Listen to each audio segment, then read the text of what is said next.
Avant de vous saluer, parlons de deux sujets. Guénin Diaby, sa sortie contre les journalistes qu'elle a traités d'être des gens vendus parce qu'ils vont prendre de l'argent à Mohamed V. Et également, nous allons parler en deuxième partie de cette sortie d'Ali Touré de la CRIEF qui parle de cette commission rogatoire du côté du Sénégal. On commence par le dossier où Guénin de la HAC parle, c'est autre chose. Bonjour, et cette urgence me dépasse l'esprit. Mais mon sixième sens me dit de ne pas croire à cette information de Guénin Diaby. Même si nous savons, certains peuvent le faire, par rapport à ces trois médias qui sont fermés. Les trois médias les plus célèbres, à savoir Joma, Film FM, également Adafo, c'est-à-dire Espace. On a suivi Guénin Diaby de la HAC. Certainement, je crois que c'est en Haute-Guinée, parce qu'elle parlait souvent malinké, en français, bon, voilà, devant quelques journalistes pour dire que ces journalistes vont prendre de l'argent à Mohamed V. Oui, que ces journalistes dont les médias ont été fermés, et quand on parle de ces, c'est-à-dire les patrons de ces médias, et quand on dit les patrons, on sait que FIM, c'est Abouakar Diallo. Même s'il y a son boss là-bas, qui n'est autre que Antonio Soare. Voilà, l'homme au grand cœur ouvert. Et également, nous avons l'ami Girassi, Espace, c'est le grand boss. Et Joma, nous savons là-bas aussi, c'est lui, Khalil Woulare, qui est le boss, même si lui aussi il a son boss, qui n'est autre que l'autre, Bill Gates, cabinet Silla, Bill Gates, qui est actuellement en prison. Donc, on a écouté cette information, comme quoi ils vont prendre de l'argent. Pourquoi Mohamed V s'est effacé? Pourquoi Doumbouya s'est effacé? Que parce que les gens là vont pour prendre de l'argent, et après, ils reviennent pour critiquer le régime. Que Doumbouya dit qu'il ne peut pas accepter ça. Mais, au-delà de tout ce que la femme a dit, parce que moi déjà, je ne crois pas à la femme là, je ne crois pas du tout. Je sais comment les gens de la HAC se comportent actuellement. Vous le savez aussi. C'est des gens qui tournent pour le pouvoir. C'est des gens qui tournent pour ne pas qu'ils perdent leur poste. Sinon, même si cela était vrai, je ne pense pas que ces gens-là pouvaient avoir le courage de venir s'asseoir et parler de ça. Et si cette information serait vraie, même si moi je doute, je ne dis pas c'est vrai ou c'est faux, mais même si je doute, alors ça veut dire que les putschistes qui sont là, qui nous ont dit qu'ils sont venus pour lutter contre la corruption, pour redresser le pays, que c'est faux, c'est les Kambremba. Sinon, ils ne peuvent pas recevoir. Mamadi Doumbouya ne peut pas recevoir des médias et puis essayer de les corrompre, prendre de l'argent, les donner pour jouer son jeu. S'il était là, s'il était honnête, s'il était sincère, ça veut dire que lui-même, c'est un homme qui cherche à corrompre, donc, et il est dans le système de la corruption. Et c'est très grave. C'est très grave. C'est très très grave, très dangereux.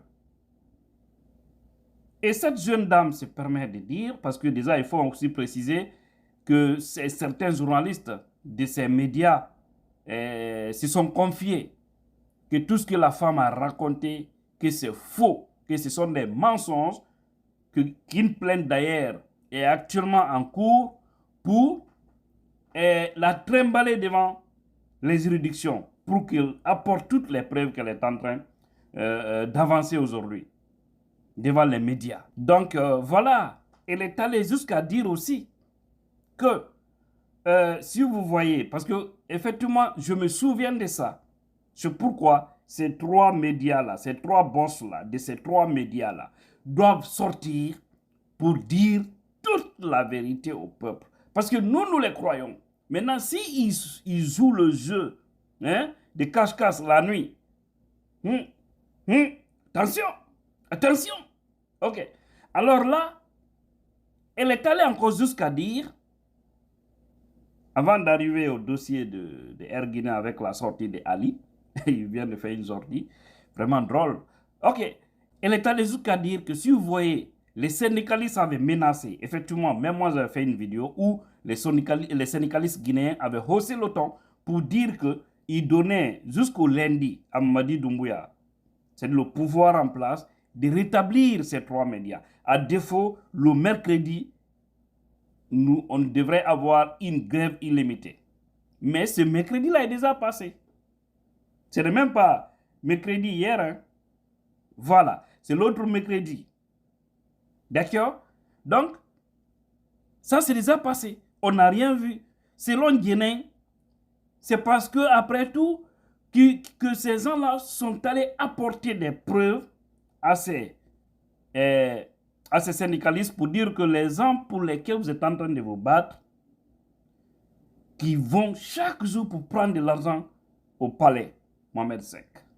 Eux, qu'il y a même un parmi eux, par le canal de l'autre, Moussa Moïse, Silla, qui lui a introduit au palais, est allé dire à Doumbouya que donne-moi 100 000 $, je vais essayer de voir comment est-ce que on va essayer de te supporter, de te soutenir. Ça, c'est selon Guinée, c'est Guinée qui le dit. Mais ces journalistes disent que c'est faux. Donc nous attendons et vraiment leur version est aussi. D'accord? Et ce qui est vraiment grave dans tout ça, c'est lorsque elle dit, Guinée dit, les militaires ne veulent pas quitter le pouvoir, go. C'est que là, on est tous conscients qu'ils ne veulent pas quitter. Et dire que toute personne qui va s'arrêter devant ces gens-là, ils vont finir avec lui. Toute personne, parce qu'ils sont prêts à aller jusqu'au bout. Ce n'est pas la voix. Ça ne devrait pas être un message d'une personne qui est là pour garantir vraiment les médias. Doumbouya n'a qu'à tout faire, ils n'ont qu'à tout faire, ils vont dégager. Ils ne sont pas plus forts que Dadisco. Et on vous a toujours dit que ce n'est pas l'homme qui est fort. Mais c'est le temps, c'est le moment qui est fort. Le jour où Dieu va décider là, il va renverser tout ça, personne d'ailleurs ne peut imaginer. Regardez au moment où Alpha Condé quittait. C'était au moment où il pensait être plus garanti, plus rassuré. En ce moment, il pensait que rien ne pouvait l'arriver. Il était, ce qu'en ce moment, il pouvait dire que non. Je ne peux pas rentrer dans ça pour ne pas que les RPG se prennent autrement. Mais en tout cas, tout ce que nous traversons aujourd'hui, je le dis, je répète, j'insiste, je persiste, j'assume, c'est le pouvoir Alpha Condé qui nous a foutus dans cette merde jusque-là. Parce que s'ils avaient accepté de laisser le pouvoir au moment opportun, on n'en serait pas là. Ça veut dire qu'on avait un président démocratiquement élu qui allait vraiment faire les choses pour les Guinéens. Malheureusement, ils n'ont pas voulu laisser le pouvoir et voici aujourd'hui les conséquences. On est tous en train de pleurer. Voilà. Ça aussi la vérité. Ça choque, mais rien le dit. Alors, cette jeune dame, elle doit redescendre sur terre. Elle ne doit pas soutenir le mal. Elle ne doit pas faire la promotion, la propagande de ces faux types qui sont aux affaires aujourd'hui parce qu'ils doivent dégager du fait qu'ils ont trahi leur serment. Ils ne peuvent pas trahir leur serment et puis vous venez, vous cherchez à intimider les Guinéens. On ne peut pas avoir peur. Vous les faites dit. Voilà, parce que peut-être c'est avec ça vous pouvez vous maintenir à vos différents postes. C'est ça le mal du Guinéen. Donc, les médias, les trois là, venez vous justifier. Le peuple veut entendre votre version. Parce que si c'est vrai, vous partez prendre de l'argent, vous ne pouvez pas alors, si c'est vrai, ce serait incohérent d'aller prendre l'argent des gens, du peuple, parce que c'est l'argent du peuple qu'ils ont, pensant jouer leur jeu, et puis vous venez les critiquer, même si c'est moi, je ne peux pas accepter. Hein. Si c'est vrai, même si je ne crois pas à cette jeune dame. Voilà. Et on a vu aussi, deuxième sujet ici, comme je le disais en introduction, Ali Touré de la CRIEF, dans une conférence de presse, qui dit que, c'est-à-dire qui parlait de cette commission rogatoire qu'ils ont envoyée du côté du Sénégal. C'est quoi la commission rogatoire? C'est qui développait, donc, et le dossier Air Guinée,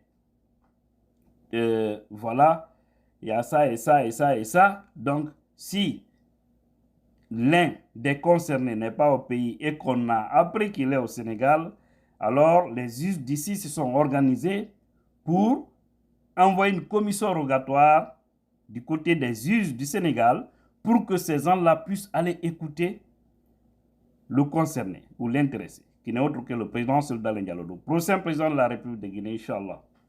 Si la bénédiction, en tout cas, nous suit. Je le dis Zassim aussi. Parce qu'il faut savoir qui porte à la tête d'un pays. Voilà. Donc, et cette commission rogatoire, selon Ali, jusque-là, ils n'ont aucune nouvelle. Ils ne savent pas s'ils ont rencontré Selou, c'est-à-dire les juges sénégalais, s'ils l'ont rencontré ou pas. Et en tout cas, du côté de la Guinée, il y a eu des auditions, ils ont écouté des gens. Vous savez aussi, Baouri a dit la même chose. Je vais envoyer cette vidéo-là. Je vais faire une vidéo par rapport à ça. À la sortie de Baouri aussi, une autre sortie ratée sur RFI, qui a parlé de Selou, qui a parlé de tout ceci. Demain, vendredi 14 juin 2024, à 11h, GMT, c'est-à-dire heure de Conakry, je vais mettre ça sur ma page. Alors, c'est lui, Ali, qui le dit. Donc, il ne sait pas s'il a été écouté ou pas. De toutes les façons, c'est dans les mains des juges du côté du Sénégal. Alors, maintenant, où se trouve la comédie?